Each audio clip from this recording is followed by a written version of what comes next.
So I've been married 24 years and been a father for 14. I have a daughter who just started high school, and one of the things my daughter has been doing since the summer after second grade is write books. Shameless plug on her dad's part, you can find her books on Amazon. But the last book she wrote, she did this summer.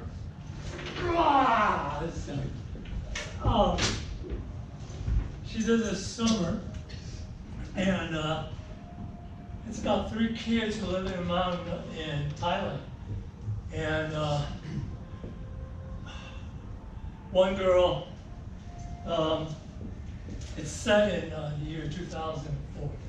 And one of the girls is set to be, she's 14 or 15, maybe, I don't remember. She's set to be the first Muay Thai female boxer. She's trying to get out of poverty. She has an abusive father, and she's an angry girl. Her friend works in building bricks. Her parents died of some kind of illness, and she, being the oldest daughter, also 15, is taking care of her siblings, younger siblings. And the story is about my daughter uses this. She trains for basketball stuff, so I don't fully remember how to put everything on.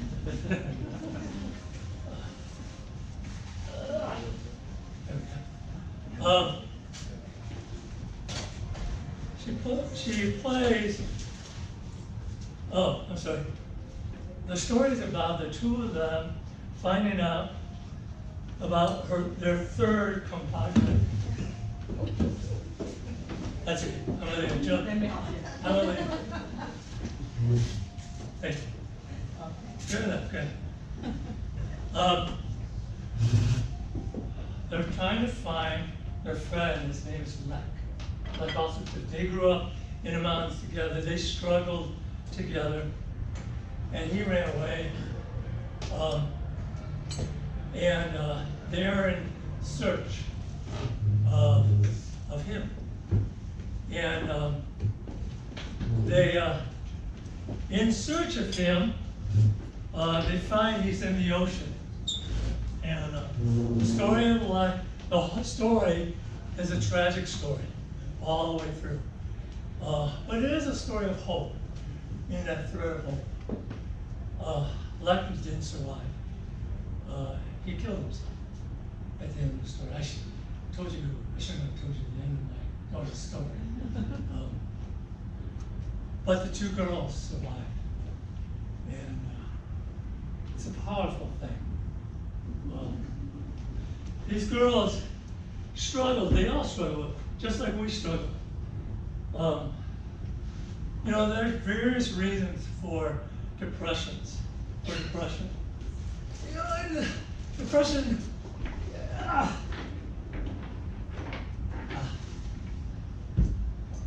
Depression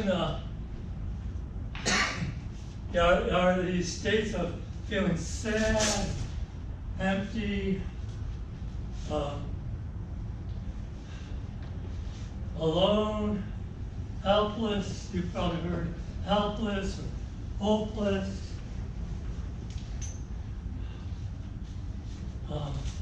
There's states of irritability, difficulties concentrating, changes of appetite,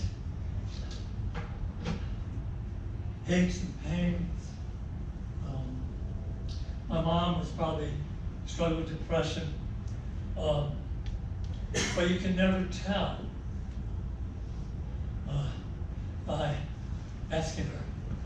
She would always say, "I'm okay." and then later complain about stomachaches. My mom's Japanese, by the way. And the relationship of somatic, physical manifestations in depression is highly correlated in the Asian American community. I still got some more of these. These are heavy, by the way. You know, so there's cultural component to depression. There are family, genetics, there's life events that relate.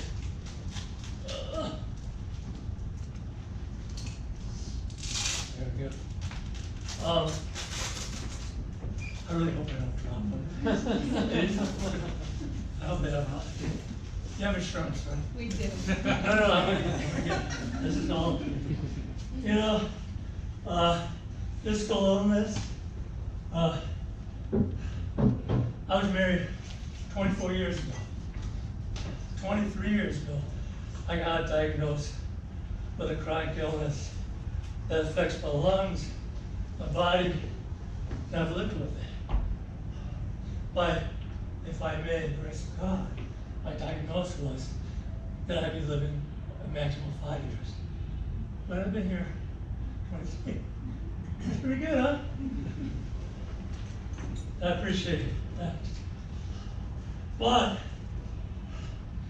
there's a relationship between physical illness and depression as well.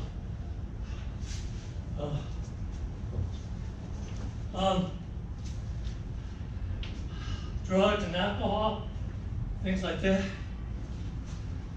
Okay, that's enough. I know. I'm going up.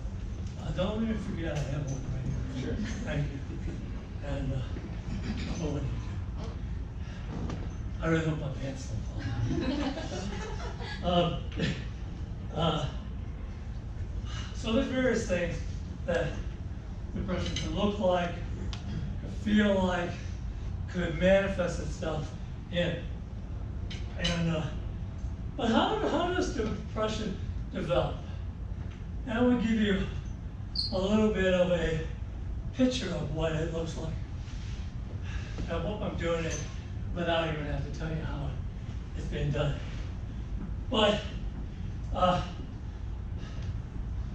it first starts with disappointment. Disappointment is a part of life. It happens to all of us. Unexpected or expectations we may have about life that are not met. You know, we may talk about parents' pressure upon their children, but parents struggle with the loss of expectations and that. There are parents who struggle with children not being able to meet goals that they hope their child would be.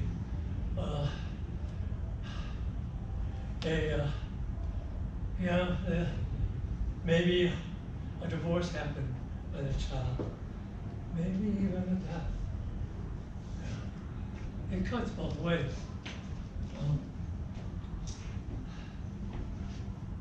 There's interruptions in our lives. We had hoped to have a child in 3 years of marriage. 1 year into our marriage, I got ill. We went through the whole fertility process, infertility. I did do shots. I don't know if anyone here has had to deal with infertility and gone through the process, but I was a shot giver to my wife who sought to bear a child.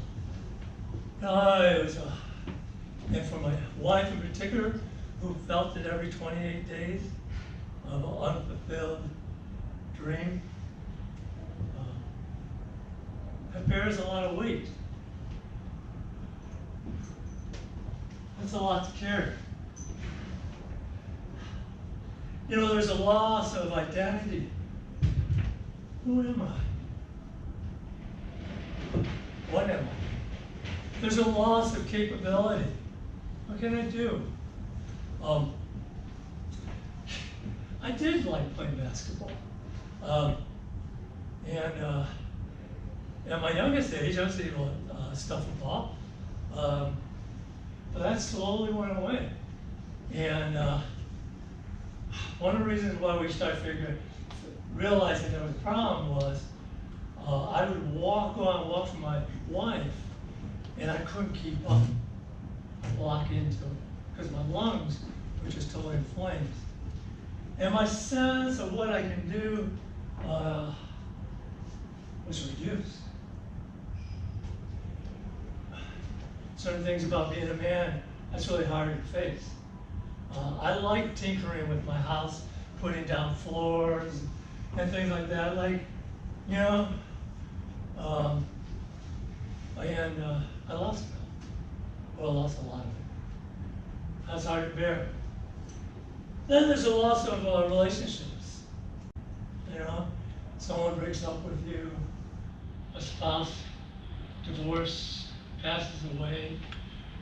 Even a daughter who's going to college, I tell my daughter I'm moving with her wherever she goes. Because I have a hard time dealing with loss. There's pressures we face, things we have to carry. There's a lot. A lot. I got one more big one here. Let's see if I can do this one.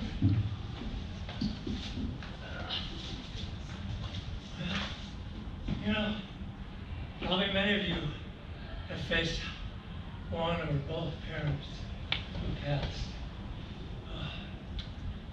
Maybe something came, interrupted abruptly. And it was hard to start bearing. It was hard to start carrying. I really hope I don't fall down. Enough disappointments carried for enough time weighs us down until from disappointment we start feeling discouragement. In discouragement, we, what the heck is happening? Why? How much more can I endure? How do I keep going? How can I measure up? My first few years of my illness, I really still struggle to still get on the court. And Peter didn't know any better, but he did circles around me. He did. But it got worse, you know? I really can't carry up the stairs, down the stairs, this box of first. One of the things I found out in my first year of marriage, my wife loves shoes. And there's tons and tons of shoes. And I didn't know, so there were boxes of shoes at times. And I couldn't carry it.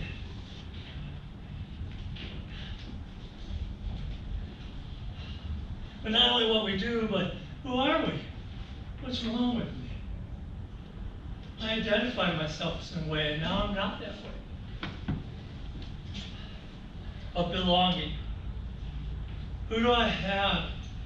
I feel so alone. And there's this heaviness that adds up, whether more is piling up or you just continue to carry it. And enough discouragement weighs us down until we move from disappointment to discouragement. So we feel disillusioned. And when we're at delusionment, we ask, what's the use? What's the point of going on? When we're discouraged, the spirit may be weak, but the spirit is still willing. When we're disillusioned, spirit is broken. And if you remain in disillusionment long enough, we go from disappointment to discouragement to disillusionment, and we're at that fragile place where we fall into despair.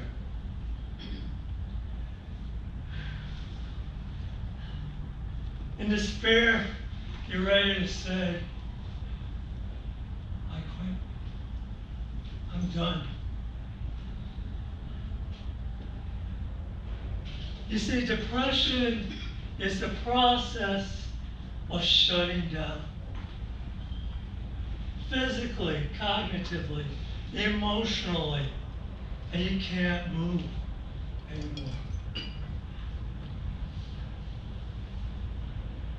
Depression is a signal that there is too much disappointment, that we have been carrying too long, and signals it is time for rest, for healing, for recovery, for help, and for taking care of the weight we carry. We have tried to carry these weights and still appear okay.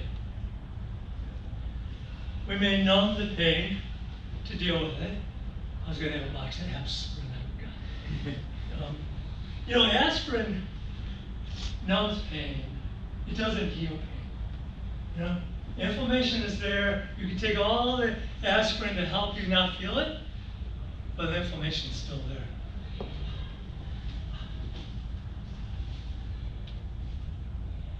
And we numb our pain by disassociating, by not being connected to ourselves, by denying, by deflecting. I was in college ministry many moons ago. There was this girl I met on a regular basis at the cafeteria. And after a couple months, I noticed she didn't have any fingers in her hands. And that she was born with this deformity. And I felt embarrassed that I met her for months and never noticed. And I asked her about it. And she said, you know, I've learned the art of deflecting people's attention away from my hands. We find ways. And we think, oh, I'm taking care of it. But we know better. We may use stimulants. I was going to have a sports drink on this one. Ways to energize us so that we keep on going. Right? How many, don't show hands.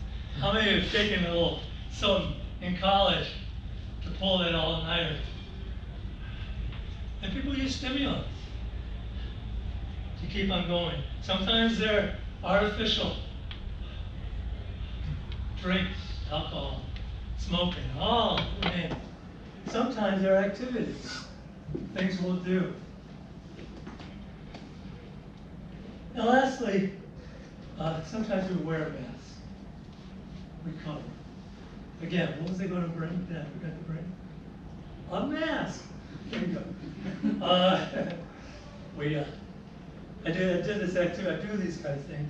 I did this activity where everyone had a mask, and you draw the image you project. Then you draw on the inside of the door. We have our mask. My daughter, her book prior to this one was called A Kimmy's Mask. And it's about this girl with a fantasy book who lost her parents.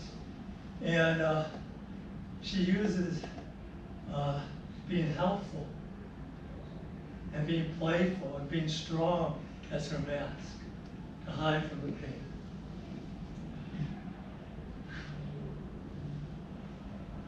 But they don't work. You gotta do something. Let me make a few suggestions of how to deal with depression. Be it your own or be it with someone else. First thing you gotta do is you gotta move. depression is about shutting down. And one of the simplest things I tell people to do to start with is to move. There's a saying that goes, a mile by mile is hard, but an inch by inch is a cinch. Little steps. I saw a man who was very depressed and had a hard time moving. And one of the things I told him to do is, after our session, to go outside, and there was this lilac bush. And I said, put your face in the lilac bush and smell for a couple minutes. And in the wintertime, I told him, walk aside for 2 minutes when it's really cold and breathe in through your nose. Because in that movement is nostril hair freezes. And you feel it. Depression needs an awakening of some kinesthetic experience of smelling, walking, getting up, cleaning, brushing your teeth, to eat, to drink, to breathe. And one of the things you can do as a friend is make sure they do that. Small ways. One of my friends came over pretty heartbroken, and I didn't know much to do except to feed her. And she realized she hadn't eaten for days. I didn't know that. But move. The next thing you do is you need to connect. Jen, will you come here? Sorry. You need to connect personally, because you need someone to take off your rope and help you with the load. You need, sometimes it's a personal.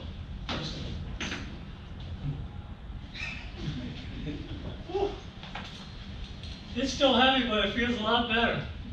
Huh? Thank you, Jen. You know, we need someone who stays with you, even if she can't carry it. Jen doesn't like it. She's on camera too. You do go. Thank you. You connect personally. And if you're helping, you make that connection. You may have to help connect professionally. Find somebody who can help you through this. In the Bible, Galatians 6:2 says, bear one another's burden and thus fulfill the law of Christ. You should take 2 more. And you can put them on the. Thank you, Jen. You can sit down.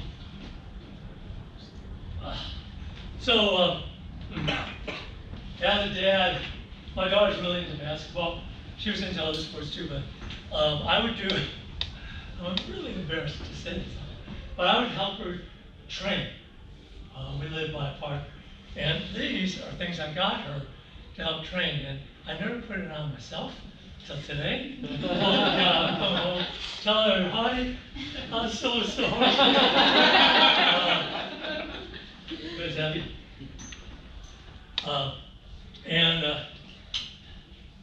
But bear one another's burden. The word burden in that word in Galatians means it's a stone. But the true meaning is that's a boulder. Bear one another's boulders. There are just times when either one big event or a collection of many that's been carried on for a long time is too much. And we need people next to us. And we need to be there next to one another. Sometimes it's personal, professional. Sometimes it's divine. Peter said, cast your cares upon him because he cares for you. And making that connection, helping people come to the Lord. You know, you may not want to sit with me, by me after I'm done with this.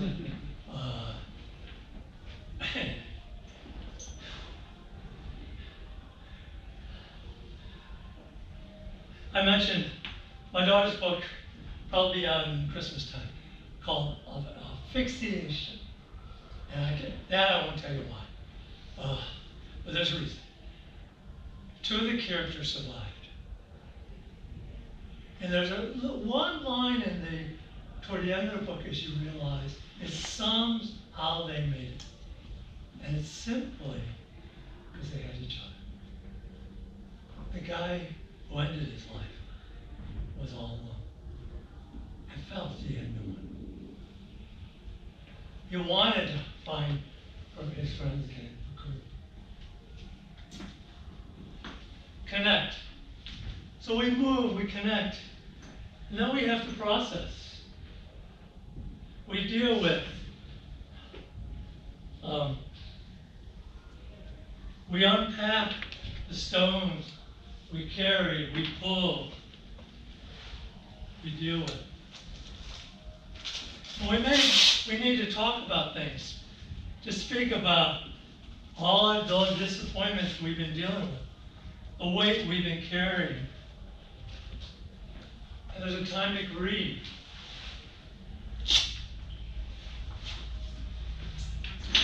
We don't do it alone. We do it in the company of others, in the company of God Himself. So sometimes we grieve, we cry, sometimes we shout.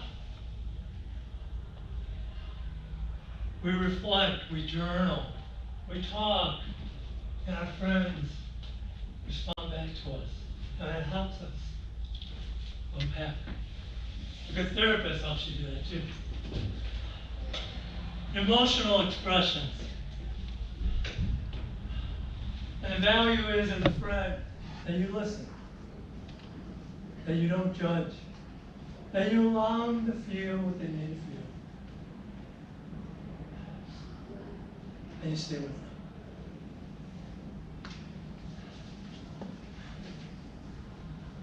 And then lastly, when you're able, you participate in meaningful activities again. Nothing that overwhelms you. Small things. Little steps.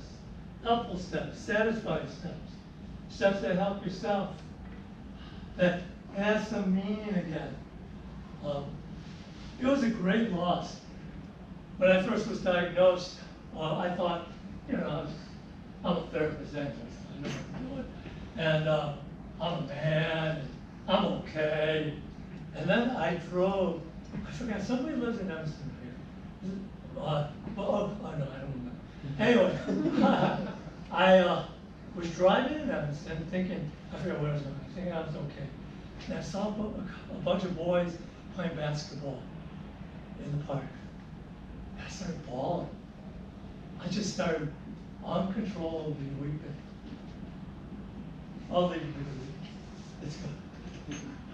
Oh, thank you. You're burying my burden? She wants to be invisible now. I forgot what I was talking about. Meaningful. And so, and part of my journey, because of my health, is finding things that are meaningful that I can do and participate in. I had dreams in my profession that had radically changed. I had dreams in what I like to do. I couldn't do these big things. I like the little things. My daughter and I was a stay-at-home dad who worked nights, and so I did a lot of things with my daughter from birth. And but I didn't like the idea of doing macaroni faces, and play all these things. And she said, no, I couldn't do that. So actually, once she got old enough, which was pretty young, we made things in our wood shop. And we started making things like, we made a cigar box guitar. And it was something about tinkering and active and doing something that felt meaningful to me. We made drums. And we gave away drums, and it felt good to do a service and to help. We did various things. Obviously, I speak sometimes on these matters and hopefully doing meaningful things as well.